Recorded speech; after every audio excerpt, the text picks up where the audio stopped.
Sabana. Are you ready? Kicau, kicau, kicau mania. Kicau, kicau, kicau mania. Kicau, kicau. Jadi alatan yang dibutuhkan itu ada susu, ada garam, es batu, kaleng, dan juga ada ember. Kemudian kita pecahkan es batu dan masukkan ke dalam ember. Lalu kita masukkan garam ke dalam ember supaya menurunkan titik beku es. Nah, sehingga es yang di dalam itu bisa menjadi lebih dingin. Nah, setelah kita memasukkan garam, di sini kita memasukkan susu. Nah, kita memakai 2 buah susu. Yang pertama itu susu full cream dan kedua itu susu coklat.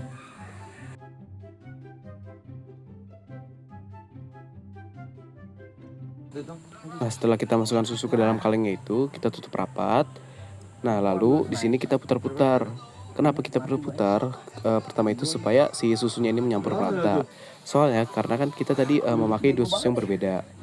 Nah, lalu kita putar-putar ini fungsi itu untuk mempercepat pembukaan terhadap susunya tadi gitu.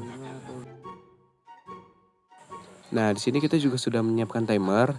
Nah, kita menyiapkan timer ini supaya kita tuh tahu waktu yang dibutuhkan untuk si susunya ini berubah menjadi es seperti itu.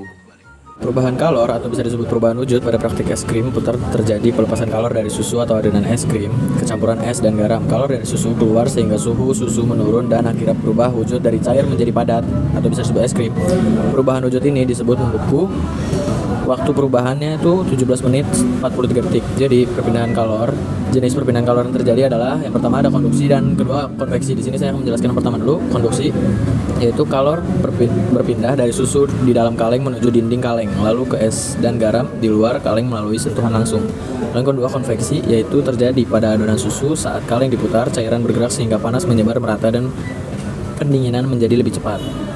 Konveksi atau aliran yang terjadi di sini konveksi yang terjadi adalah konveksi paksa karena pergerakan cairan terjadi akibat kaleng diputar oleh kita sendiri. Nah, akibatnya bagian susu yang hangat itu berpindah, terus bagian yang dingin itu bercampur, terus si suhu susu ini menjadi lebih merata. Nah, di sini waktu menunjukkan itu sudah 17 menit 43 detik. Nah, di sini kita sudah bisa lihat bahwa si susunya ini sudah berubah menjadi es. Nah, berikutnya ini kita sudah mulai pengambilan si es krimnya tersebut untuk kita pindahkan ke dalam gelas. Dan ini adalah hasil akhirnya. Nah, jadi waktu yang dibutuhkan untuk kita bisa membuat es krim ini itu adalah 17 menit 43 detik. Nah, pada percobaan kali ini kita mengamati bagaimana kalor dari api mempengaruhi balon. Api menghasilkan kalor yang kemudian berpindah ke permukaan balon melalui proses konduksi, yaitu perpindahan panas karena adanya sentuhan langsung antara api dan karet balon. Pada balon tanpa air, kalor dari api langsung diterima oleh karet.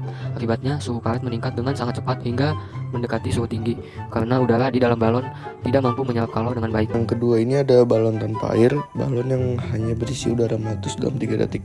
Penyebabnya adalah udara tidak mampu menyerap kalor sebanyak air, sehingga karet balon cepat panas, karet menjadi tipis dan lemah. Tekanan udara di dalam balon juga meningkat sehingga balon cepat meledak. Jadi kalor dari api langsung merusak permukaan balon. Balon berisi air. Balon yang berisi air meletus dalam 6 menit 31 detik karena air menyerap sebagian besar kalor dari api yang membuat suhu karet balon tetap lebih rendah dan karet tidak cepat rusak. Balon mampu bertahan lebih lama terhadap panas karena adanya air di dalam balon.